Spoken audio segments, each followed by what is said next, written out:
Nouvelle Yamaha MT-09 modèle 2024. Guettez-moi ce poste de pilotage. Et il manque quand même un petit quelque chose dessus, attention. Voilà, mon petit support quadlock fidèle partenaire, moins 10% avec le code SCRAT 10, et là c'est super pratique étant donné que je suis en Espagne à Lanzarote sur une île que je ne connais pas, je peux mettre mon GPS, et je vois plus le compteur là vous allez me dire, mais du coup heureusement les supports quadlock vous pouvez les mettre n'importe où. Allez, on refait un petit switch, et clac, ben voilà, là, admettons que je veuille rentrer à l'hôtel, démarrer, je peux me guider jusqu'à l'hôtel, donc c'est vraiment cool, vous avez vos notifications, votre GPS, Waze, tout ce que vous voulez.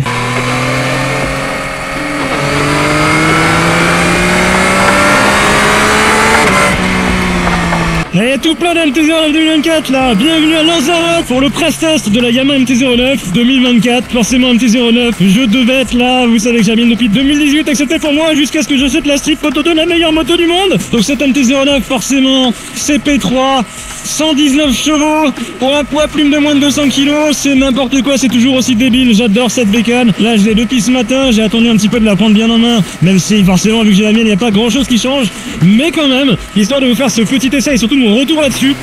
Déjà ce que je peux vous dire c'est que ça change vachement bien, j'ai mis un micro sur le pot d'échappement là, il y a des petits retours de flamme quand on passe des coups de shifter des fois, quand elle est bien chaude, c'est vraiment agréable. D'ailleurs le shifter on va en parler, il y a pas mal de choses qui changent, dont le shifter qui est un 3ème génération, bref, on va faire dans l'ordre.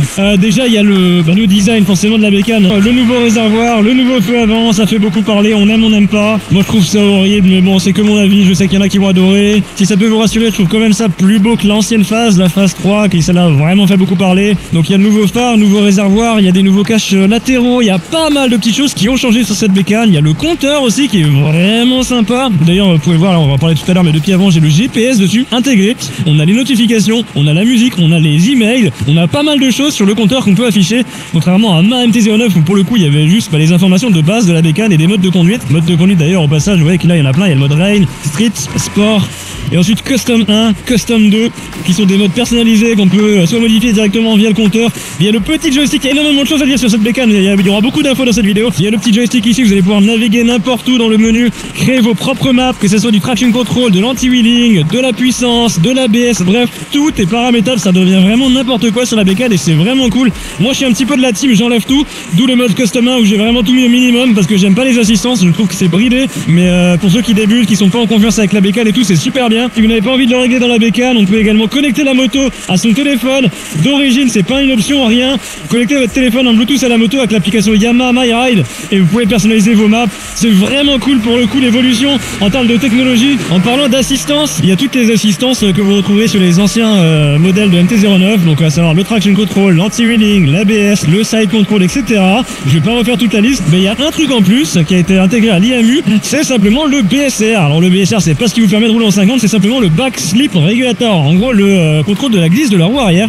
En gros, si maintenant vous faites ça, et que vous rétrogradez des rapports et que du coup vous passez au rapport inférieur mais à très haut régime, la roue arrière peut déraper, notamment sur les surfaces mouillées. Sur du sec ça va pas trop le faire malgré l'anti-dribble sur du mouillé, donc ça peut glisser et donc là la moto va elle-même gérer avec les gaz de manière à refaire tourner un petit peu la roue arrière pour ne pas qu'elle glisse et donc potentiellement vous sauver d'une potentielle chute un petit peu débile. Donc c'est plutôt cool, ça fait partie des nouvelles options embarquées qui sont également personnalisables dans le menu. Bien sûr si vous voulez l'enlever vous pouvez.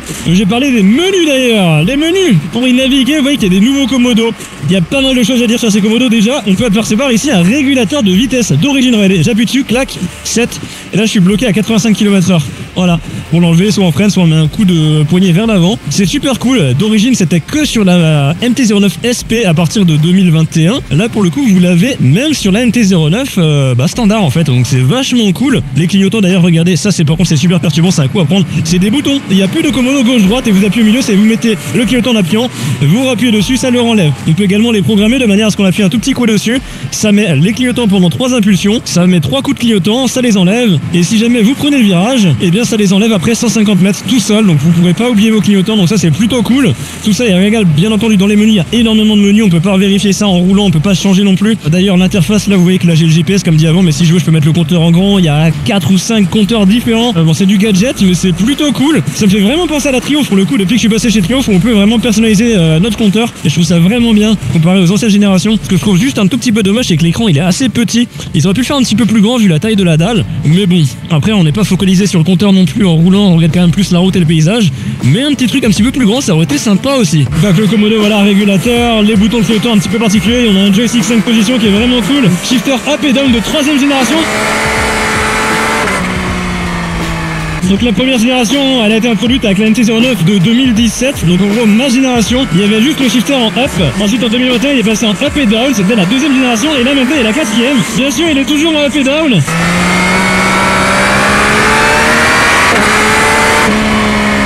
Donc le shifter de 4ème génération, ça veut dire quoi? Regardez, là je suis en 5ème et là j'accélère à fond. Je peux appuyer quand même et rétrograder malgré que je sois plein gaz. Avant il fallait lâcher les gaz pour pouvoir rétrograder. Là vous pouvez rétrograder plein gaz pour avoir plus de reprises sans avoir besoin de lâcher les gaz. Donc en gros il est montée, descente, mais aussi montée en plein gaz. Et également descente en plein gaz, mais aussi montée lorsque vous lâchez des gaz. Regardez, genre là je tiens pas la poignée et j'appuie. Vous voyez que ça passe quand même.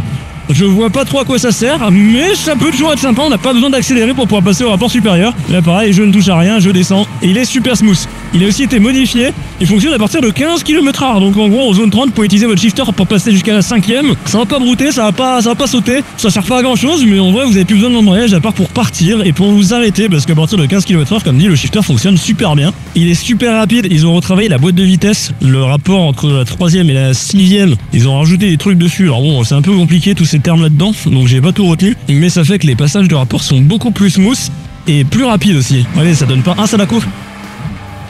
Voilà, c'est super rapide, le bruit il est vraiment sympa. Qu'est-ce qui change encore d'autre sur cette bécane? Les suspensions avant. Vous savez que la MT-09 elle est pas réputée pour le meilleur châssis du monde, et ça je me rends de plus en plus compte. Pour moi c'était la meilleure moto, mais depuis que je suis passé sur la street, c'est un chamallow. Mais bref, surtout ma génération et celle d'avant, elles sont vraiment réputées pour pomper de l'avant. Ils ont un petit peu corrigé ça sur la 2021. Ben là ils ont encore changé ça, parce que là pour le coup ils ont redurci de 1 Newton par millimètre la fourche, ce qui fait que ça pompe un petit peu moins. Bon, bien sûr, c'est toujours un petit peu à régler selon votre poids et votre conduite. C'est un petit peu mieux. C'est toujours pas parfait, mais il y a du mieux. L'arrière, l'amortisseur est toujours le même, mais par contre, il est dans une position différente, ce qui fait qu'elle sautille un petit peu moins. Elle sautille toujours, mais un petit peu moins, donc c'est bien. On peut bien sûr le régler, comme d'habitude, avec la petite griffe. La position de conduite fait qu'on est également un petit peu plus sur l'avant. Les cale-pieds ont été rehaussés de quelques millimètres et mis en arrière de quelques millimètres. C'est pas grand chose, mais vous avez les pieds plus en arrière et le guidon il est un petit peu plus bas et plus vers nous. La position elle est vraiment cool, je me sens vraiment limite mieux que sur la mienne. Les pieds bon ils sont assez hauts quand même.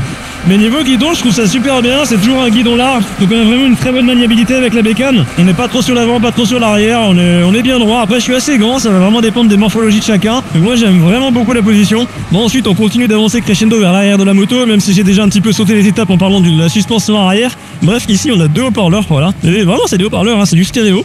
Sauf qu'ils diffusent pas de musique, en fait c'est simplement des haut-parleurs pour la boîte à air. Enfin je dis que c'est des haut-parleurs, ils ont simplement refait un travail sur la boîte à air où ils sont passés de 3 admissions à 2. Et en fait là ça s'est relié à la boîte à air par je ne sais pas quel moyen, et qui fait que dessus en fait ça fait un retour audio.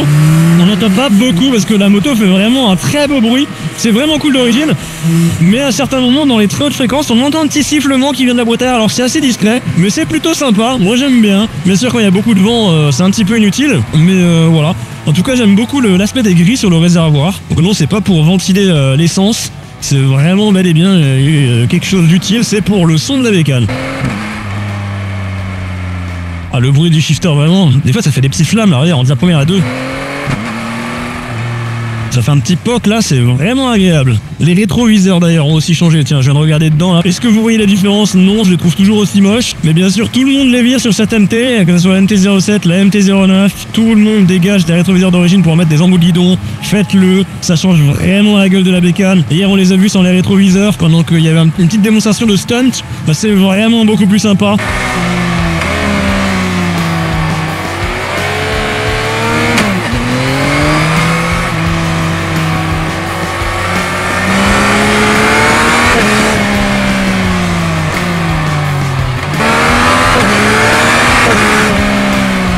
Je sais pas si vous entendez les petits poc-poc derrière là, mais c'est vraiment sympa hein, pour une ligne d'origine. De base c'est Yamaha, la MT-09, en tout cas ma génération elle faisait vraiment zéro bruit. Là ils ont vraiment fait un taf de ouf, je crois que c'est exactement la même ligne que l'ancienne là de 2021, mais avec la boîte à air qui se rajoute, ça fait un petit quelque chose. Et les flammes, c'est le shifter qui fait que, enfin c'est pas vraiment des flammes, c'est des petits pocs dans l'échappement. Ça c'est dû au nouveau shifter parce que l'ancienne ne faisait pas ça dans mes souvenirs. Ensuite, sinon, dans la globalité de la moto, un truc ultra choquant, c'est le poids. Le poids, on le sent absolument pas. Les MT-9 sont déjà réputées pour être très légères, surtout de l'avant, mais regardez, on l'emmène là où on veut, mais avec un moindre mouvement.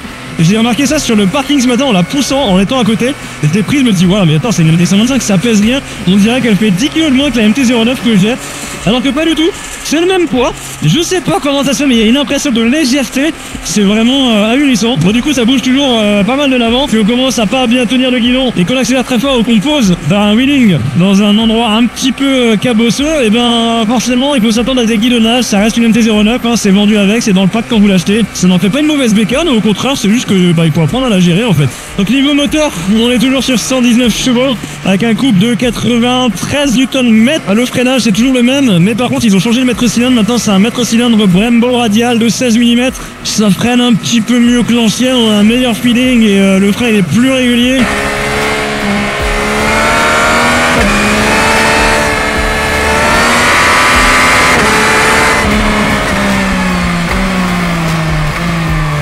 Je crois que j'ai fait le tour en vrai de toute une nouveauté, enfin du moins les nouveautés majeures. Après, est-ce qu'ils ont rajouté une vis ou un cache à un endroit, ça franchement on s'en balance un petit peu. Après la face avant, comme dit, on aime, on n'aime pas les goûts et les couleurs.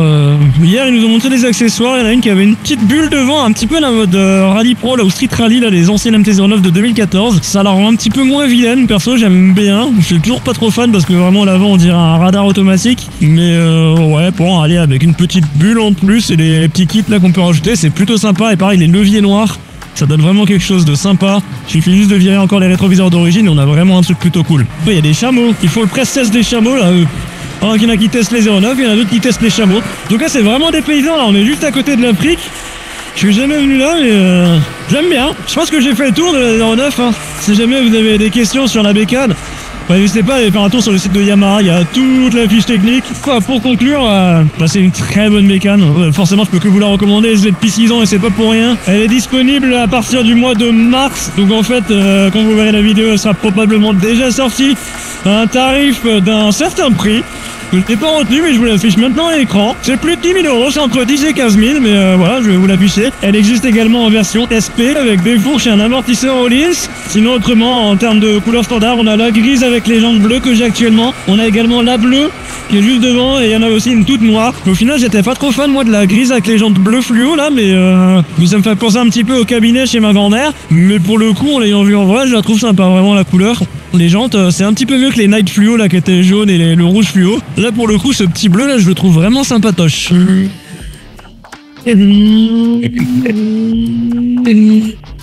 Ouah, le bruit! Je sais pas si on entend bien avec le micro, mais les petits pop-pop là.